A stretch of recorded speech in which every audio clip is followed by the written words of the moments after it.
What would you do if the people you love could be snatched away by a faceless figure hiding in the shadows? On what seemed like an ordinary day, one family's life turned into a waking nightmare when a little girl vanished in broad daylight.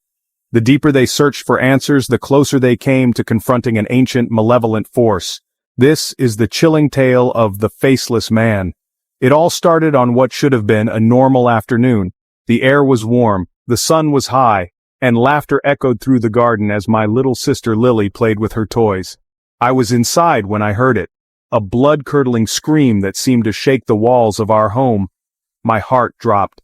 I rushed outside to find my mother standing in the middle of the garden, her face pale, her eyes wide with terror. She pointed to the spot where Lily had just been playing. "She's gone," she whispered, her voice trembling. He took her. Confused and panicked, I asked her who she meant.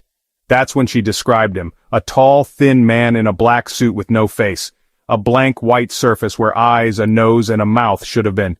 He had appeared behind Lily, standing completely still. And then, in an instant, he was gone, taking her with him. I called the police, but as soon as I mentioned the Faceless Man, their expressions changed. They didn't believe us. They thought we were hysterical, but I knew my mother wasn't lying. Lily was gone and something truly evil had taken her. When the police arrived, they listened patiently, at first, but their questions quickly turned dismissive. "Are you sure you didn't just lose sight of her for a moment?" one officer asked. Another suggested that Lily might have wandered off on her own. "No," I insisted, my voice shaking with frustration. "My mother saw him, a man in a black suit with no face." But they exchanged glances that told me everything I needed to know. They didn't believe us. In their eyes, this was just another case of a missing child, nothing more. They promised to search the surrounding area, but I could tell they didn't take the story seriously. I watched them leave, feeling helpless and completely alone.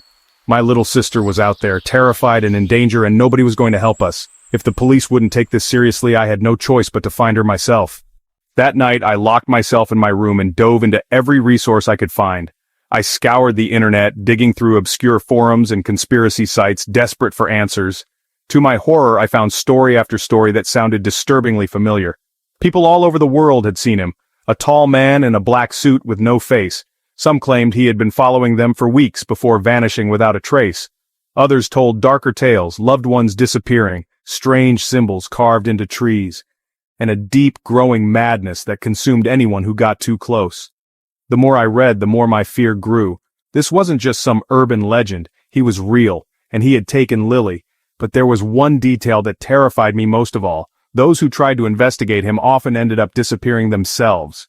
A few days later, a police officer named Detective Harris pulled me aside. His expression was grim, his voice low.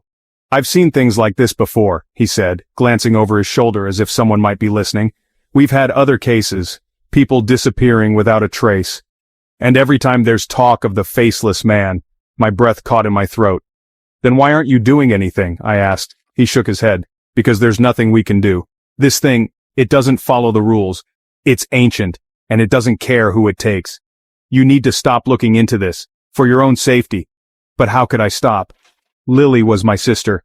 I had to find her, no matter the cost. Soon after, strange things started happening. At night I dreamed of him, standing at the foot of my bed, his featureless face watching me. I would wake up drenched in sweat, my heart racing, only to see shadows shifting in the corners of my room. During the day, it wasn't much better. I felt like I was constantly being watched. Whispers seemed to follow me wherever I went, soft and distant, just beyond the edge of hearing. I started to lose sleep, my thoughts consumed by the Faceless Man. He wasn't just a story, he was real, and now he was hunting me. One night, after another restless sleep, I noticed something strange in the woods behind our house. Symbols carved into the trees. They were the same symbols I had seen in the forums, always connected to the Faceless Man. I knew it was a risk, but I couldn't ignore it.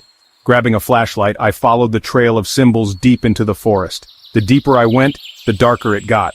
The air was thick and heavy, and every step felt like it was pulling me deeper into another world. Finally, I came across a hidden entrance, a tunnel leading underground. I hesitated for only a moment before stepping inside. The air inside was cold and damp, the walls covered in strange symbols. Bones littered the ground, and the stench of death was suffocating. My pulse pounded in my ears as I ventured deeper, calling out for Lily. Then I saw her. She was huddled in a corner, her eyes wide with fear. "Lily!" I cried, rushing to her side. She clung to me, trembling, but before we could escape, a shadow fell across the room.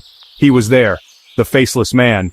He moved toward us with unnatural grace, his blank face somehow more terrifying than any expression could have been. My heart raced as I searched for a weapon, anything to protect us. My hand closed around a sharp bone shard on the ground.